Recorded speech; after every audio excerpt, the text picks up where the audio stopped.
Dobrý den, srdečně vás zdravím a vítám vás u dnešního videa. Toto video bych chtěla věnovat programu Megaspooler a podíváme se společně na to, jak jednoduchá a snadná je registrace do tohoto programu.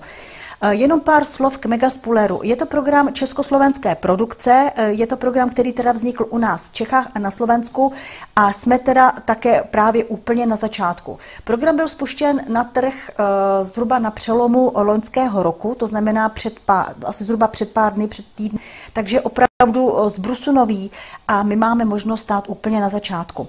Tento program se potom bude spouštět do celého světa. Je to program, který má opravdu předpoklady stát něčím obrovským a něčím gigantickým, takže je to životní příležitost, která se opravdu, aspoň teda z mé strany, nenechává ležet stranou. Zatím tedy máme program pouze v češtině a ve slovenštině, maďarština, angličtina se připravují, dáme si ho tedy do češtiny. A bude se potom spouštět i jiný jazyk, jiné jazykové mutace, jako by francouzština, ruština, určitě španělština a tak dále.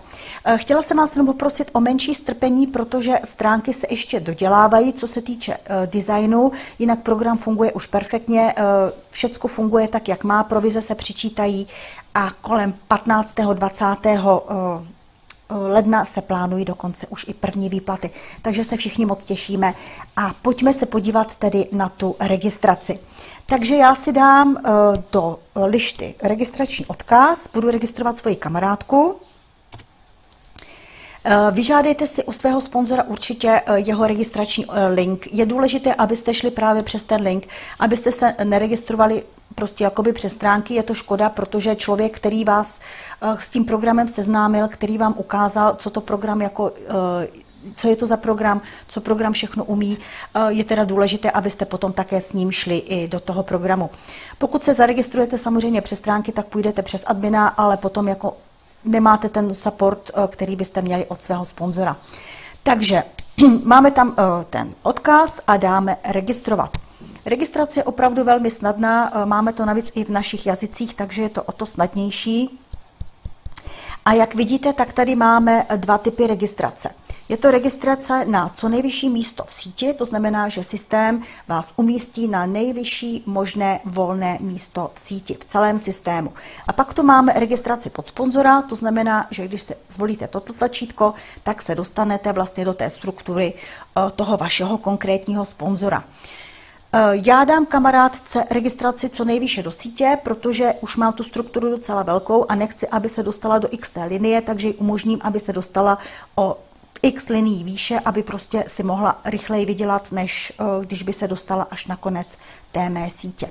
Takže dáme registrace co nejvýše v síti. Je hodně důležité, abyste si tady zkontrolovali právě váš nick, nebo nick vašeho sponzora, respektive. Je to hodně důležité, protože ten se nedá změnit a jakmile tam máte třeba něco jiného, tak už potom se automaticky registrujete pod ten nick, který tam máte. Takže pokud se vám třeba někde přeruší vlákno, že musíte restartovat počítač nebo prostě něco se tam stane, tak radši si ten link okopírujte znovu si ho jdete do lišty a znovu běžte na tento registrační formulář. Takže v tomto případě je to v pořádku a já mohu tedy začít kamarádku registrovat. Takže už to tady mám trošku přednastavené.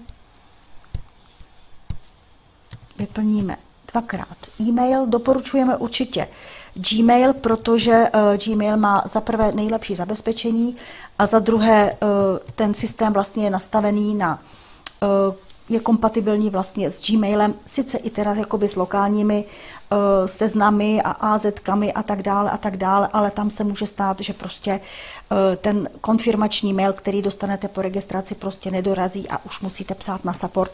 Takže opravdu doporučuji, používejte Gmail nebo si založte Gmailovou adresu. Je to snadné, nemusíte se trápit s nějakým psaním na support. Takže napíšeme její nick, vyplníme jméno bez háčku a čárek. Takže už to tady máme přednastavené, to je super. Takže vidíte, že registrační formulář je opravdu velmi jednoduchý. Nedá se na něm nic pokazit. Když dáme CZ, přijde nám Česká republika.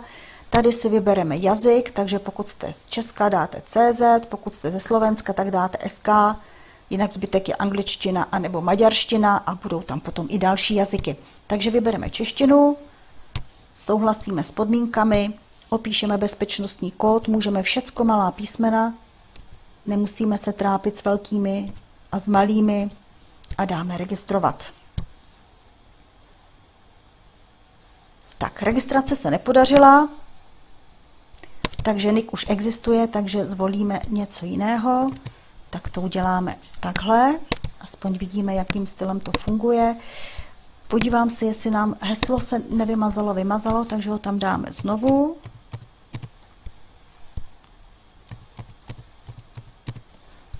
Takže tohle bychom měli mít už v pořádku. Opět si tedy opíšeme kód, který se nám tam znovu objevil.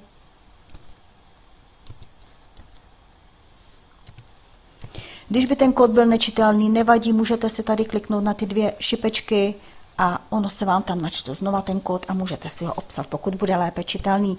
Takže dáme registrovat, snad už se nám to tentokrát povede. Ano, je to v pořádku. Takže tady máte vlastně vyplněný nějaký text, který je důležitý si přečíst. Je důležité, abyste dostali vlastně tuto peněženku, která vám teda přijde i do mailu, takže není problém, když byste si tuto stránku zavřeli. Každopádně tato peněženka vám přijde i do mailu, který jste zadali při registraci. Je třeba dát pozor na to, aby opravdu ta částka, kterou budete platit, těch 0,01 bitcoinu, což je zhruba těch necelých $10 nebo něco přes 10 i z poplatky, tak abyste tu vlastní částku měli na peněžence, protože je důležité, aby ona celá ta částka v úplné hodnotě dorazila do systému. Pokud by se vám tam odečetly z toho ty poplatky, tak vaše registrace nebude platná. Je to tady i vysvětleno, takže prosím si to pořádně přečtěte. Já si teď okopíruju tu peněženku a půjdu do svého XAPa.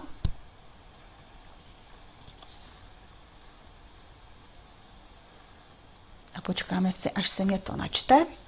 Tak, máme to tady. Takže klikneme na transfer. Tady dáme send. Platím ze své osobní peněženky. Sem si dáme adresu, kterou nám systém vygeneroval. Ještě to zkontroluji. 1HC ze začátku, UO na konci, 1HC UO, je to v pořádku.